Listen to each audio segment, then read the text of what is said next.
John, maybe you can summarize for investors why they should own gold. Why should it be a part of their portfolio? Yeah, I mean, we've been huge proponents of gold, obviously, at Sprott for many decades. And we view it as not a commodity, but as a financial asset, as an alternative currency. And we think it plays an important role in a portfolio in terms of acting as potential insurance or ballast to offset the risks of different asset classes like stocks.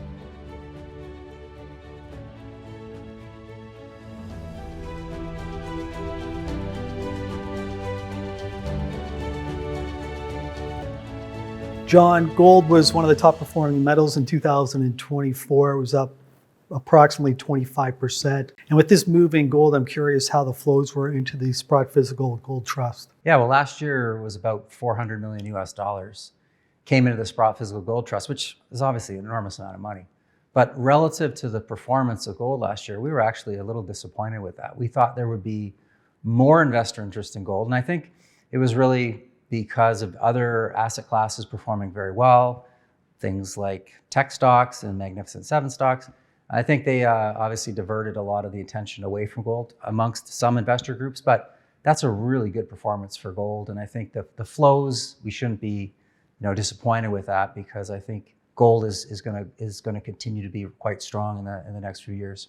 And the gold trust is the largest now in the Sprott family? Yeah, it's our flagship fund. I mean, it's coming up to 15 years in age, and it's about $8.6 billion US dollars in size. It's one of the largest in the world, and we're incredibly proud of its success and all of the metal that we've been storing on behalf of thousands of investors around the world. And silver also had a good run in 2024. It slightly outperformed gold. What were the flows like into the Sprott Physical Silver Trust? Yeah, a little over 300 million US dollars came into the Silver Trust. I mean, the one thing about silver that everyone has been waiting for is for it to get back to its 2010 high. And we're still quite a bit away from reaching around $50 an ounce, right now sitting around 30. So we think there is still a lot of opportunity for that to reach its highs back in 2010.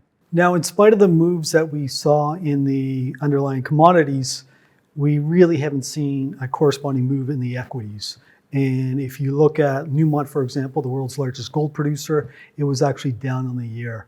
And if you look at Agnico, the third largest gold producer in the world, it was up about 30% on the year. Why do you think we're seeing such a huge disparity in terms of the performance of the equities, in spite of the move that we're seeing in the underlying commodity? Yeah, it was a very mixed and challenging year for the gold equities. Some equities did reasonably well. Some of the smaller cap names in particularly did better than their larger cap counterparts. But as you said, some of the bellwether, the largest gold miners in the world, struggled last year. I mean, Newmont, obviously, and Barrick as well, underperformed gold quite significantly. And I think that's very confusing for a lot of investors, because the reason that you invest in gold stocks is for their operating leverage. As the price of gold goes up, you would expect a big chunk of that to flow down to their bottom line. And that clearly is not happening universally. Some of it is driven by operating challenges, cost overruns. Some of it is geopolitical reasons. In certain countries where mines are located, they're having challenges with local governments.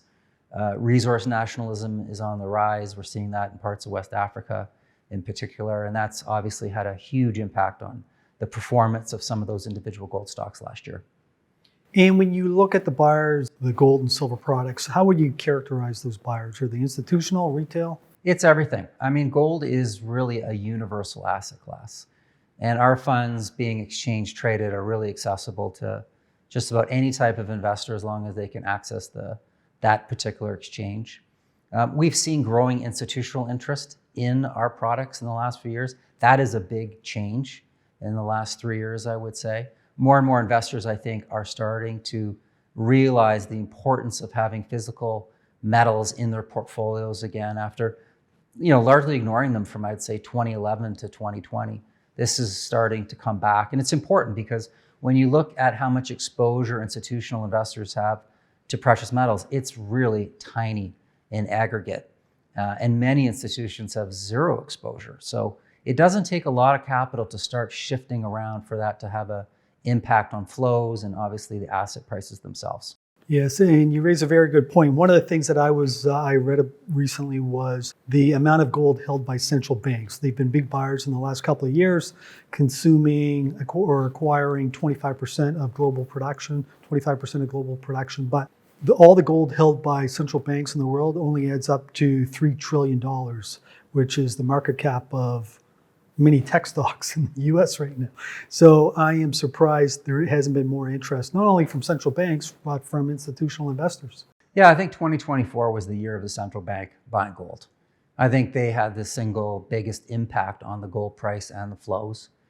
It wasn't just China. Everyone talks about how China are basically recycling their US dollars and US treasuries into hard assets like gold.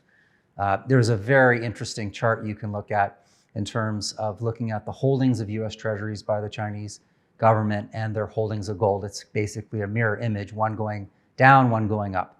And we think that recycling trend is going to happen for a long time.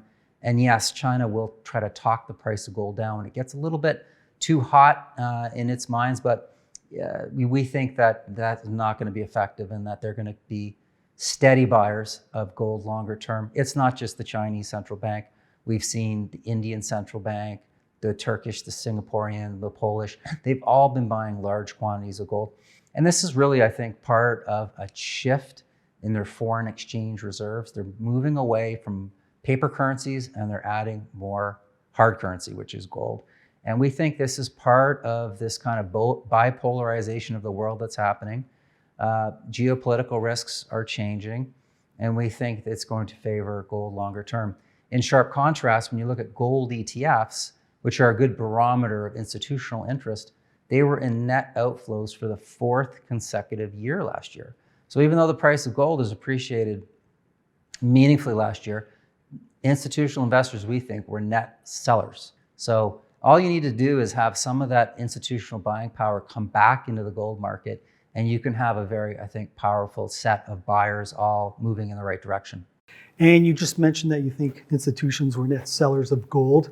And we did see the price of gold fall off after the US election in November. Why do you think that was the case? Yeah, well, leading up to the election, there was a lot of uncertainty in the market in terms of who was going to win. Everybody thought it was going to be very close. In the end, it didn't. And we think there was a lot of pre-election positioning, both in the futures market and the physical market, but mostly in the futures market. When the election outcome was concluded, we think a lot of that was unwound. We saw some unwinding of those positions. There was also some euphoria that lifted stocks and cryptocurrencies around Trump's, pro-business stance, low taxes. But a little bit of that has kind of worn off, reality setting in. Now there's growing anxiety about trade wars, tariffs, currency depreciations, ballooning debt, deficits, interest payments. And I think you're starting to see gold, kind of reassert itself here a bit as people, I think, are viewing some of the geopolitical and macroeconomic risk factors in a different light. You just touched on inflation, and Stanley Druckenmiller, a well-known U.S. investor, has said one of his biggest threats he sees in 2025 is a reacceleration of inflation. And one of the things he cited was lower taxes, higher tariffs, and he thinks that's going to be inflationary. What are your thoughts on that, and what will higher inflation or a reignition or a reacceleration inflation due to the price of gold? Yeah, last year we obviously had the Federal Reserve cut interest rates a number of times on the back of inflation slowing down.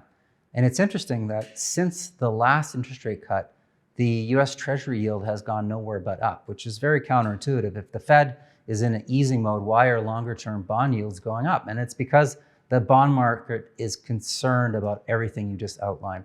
They want to be paid for what they believe will be higher inflation, whether that comes from the deficits that are out of control or tariffs and the inherent inflation that will import into the United States. The bond market is basically, I think, a pretty strong barometer of what expectations are.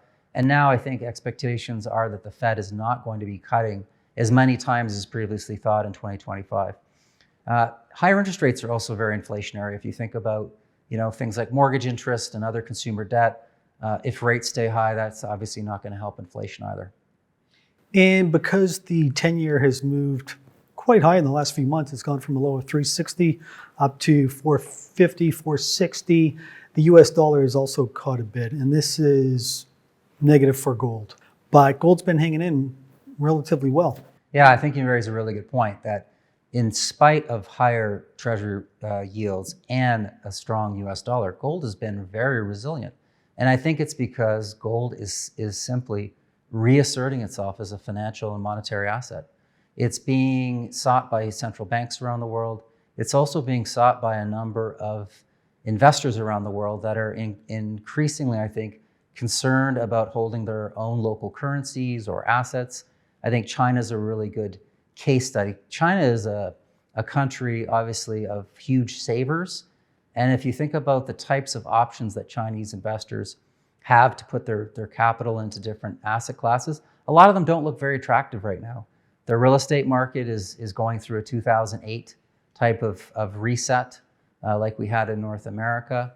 Their stock market has been under pressure for years. And so that leaves gold. And that's something that they have a lot of history and affinity with. And we see continued buying by Chinese investors into gold products. You just touched on China, second largest economy in the world, representing 20% of global GDP. So what happens there has a big impact on the rest of the world. It is definitely slowing down. Europe is slowing down. We still have pretty good growth in the US, growing at 2.5% to 3%. But if we get a slowdown in the US for whatever reason, what would this slowdown in the global economy mean to the gold price? Yeah, I think it'll be resilient, because I think what will ultimately drive the gold price is the current scope of buying that we're seeing in the market, which is very central bank driven. And central banks are not as sensitive as investors in terms of the price of gold, meaning if they have a policy objective of X% of their reserves in gold, they're just going to buy gold at whatever price until they reach that objective. So I think gold is more insulated against some of those shocks. But going back to your comment about China, it is weighing on, I think, a lot of investors today. And the Chinese economy, which for years grew at 7 or 8% per annum, now we're talking about 4 or 5% at most. And that is weighing on, I think, a lot of investor sentiment, because it is such a big economy and it is very important to a lot of different metals, given how many metals they consume and how many, the high percentage of metals that they obviously process in country. And I think that's had the greatest impact on metal markets in the last few months, this anxiety about whether the Chinese economy is going to shake off its situation. Government stimulus doesn't seem to be changing sentiment, and I think a lot of people are taking a wait and see approach there. And John, maybe you can summarize for investors why they should own gold. Why should it be a part of their portfolio? Yeah, I mean, we've been huge proponents of gold, obviously, at Sprott for many decades. And we view it as not a commodity, but as a financial asset, as an alternative currency. And we think it plays an important role in a portfolio in terms of acting as potential insurance or ballast to offset the risks of different asset classes like stocks. And one of the things you notice about bonds right now is it's not really playing that offsetting hedge right now with equities, because bond yields are going up, which means bond prices are going down. So we think that gold could be a more effective hedge than bonds right now, given the very high levels of debt and the growing anxiety about inflation right now. So it should be the cornerstone of a portfolio. It should be a strategic asset allocation. We don't think it's an asset that you should try to time. It should just sit there and accumulate, value over time, which is what it historically has done. And we haven't advocated to people to put a huge amount of their portfolio into gold, but we think it should be a small part of your portfolio to complement the other more risky assets that you may own. And Sprott has done a great job in creating a lot of resources for investors to learn about gold, silver, and various other metals. And if they want to access this information, where do they go? Yeah, I mean, our website has a ton of content that our market strategists and portfolio managers write and blog about every month. We've got a great podcast. We bring in a lot of special guests, which are subject matter experts. And we're huge believers and proponents of investor education, which is why we do all these events and spend so much of our time, writing and talking to people. So I would encourage people to come to the website, go to our insight section, go to our blog section, and start your learning journey there. John, thank you very much for telling us all about Sprott and its various gold and silver products. Thanks for having me. It was great chatting.